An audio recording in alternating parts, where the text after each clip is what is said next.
ነግርሽ ነበር። አንቺ አሳሳቢ ጉዳይ ለኔ ልትነግሪኝ? ታመሰግኝኛለሽ። እውነቴን ነው። እሺ ምንድነው? ልስማሽ።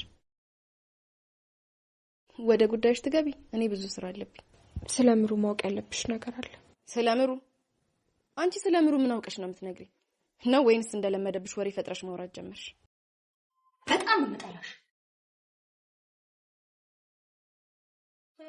ልታልቅሽ ነው? ገና ምን አይተሽ? አስተቃልሻለሁ።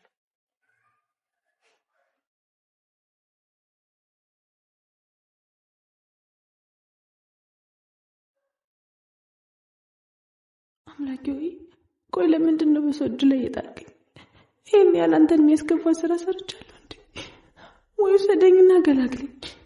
ለምን በሰው ቤት እጅ ላይ ትጠለኛለህ? ለምን ታሰቃየኛለህ? አምላኬ ሰላም የጽናት ድራማ ፋሚሊዎች፣ የጽናት ድራማ ቤተሰቦች እንዴት አላችሁ? ሁሉ ፒስ፣ ሁሉ አማን፣ ሁሉ ፋይን ነው ወይ?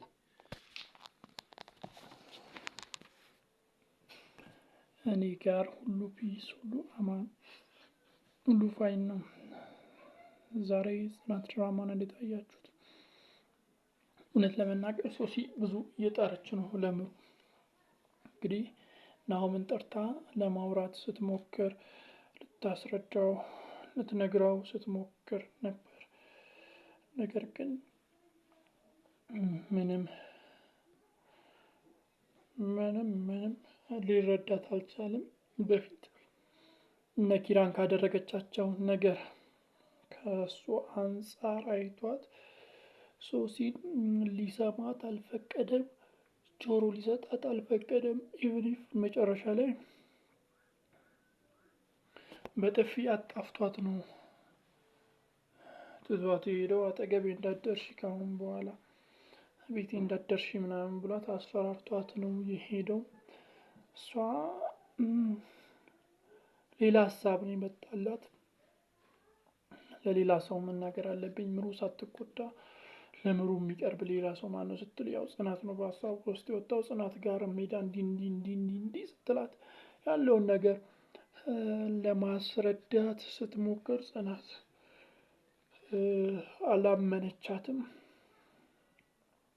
ከነ ነው ያላመነቻት፣ ጆሮም አልሰጠቻትም። ስትሰማ ራሱ በንቀት አይነት ሙድ ነው ስትሰማት የነበረው። ከዛም በኋላ እንዳያችሁት ጽናትም እጇን ይዛ የሶሲን እጅ ይዛ ሁለተኛ ቤቴ እንዳትደርሺ ድርሽ እንዳትይ ምናምን ብላ እጇን ይዛ ከቤቷ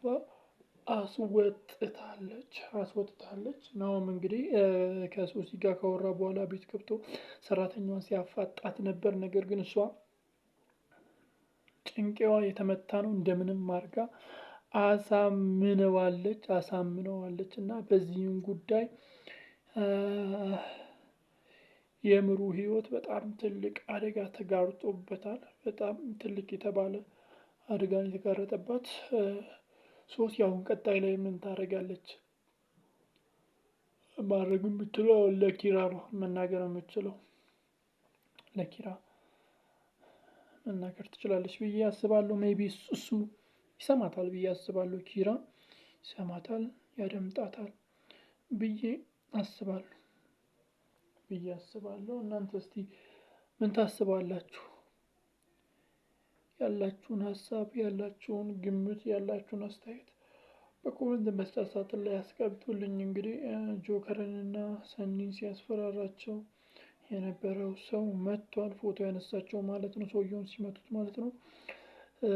መጥቷል። ቤት ውስጥ ቁጭ ብሎ እነሱ ያዘጋጁትን ቁርስ ቀድሞ ቁጭ ብሎ ሲበላ ነበር እና ሲመጡ ሲያዩት እንግዲህ ሰኒ ፌንት ነቅላ ነበር፣ ራሷን ስታ ነበር። ብቻ ከባድ ነገሮች ተፈጥረዋል።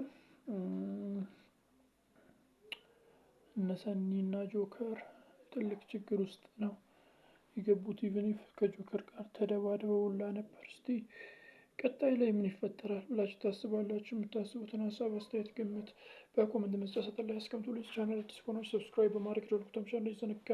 ባይ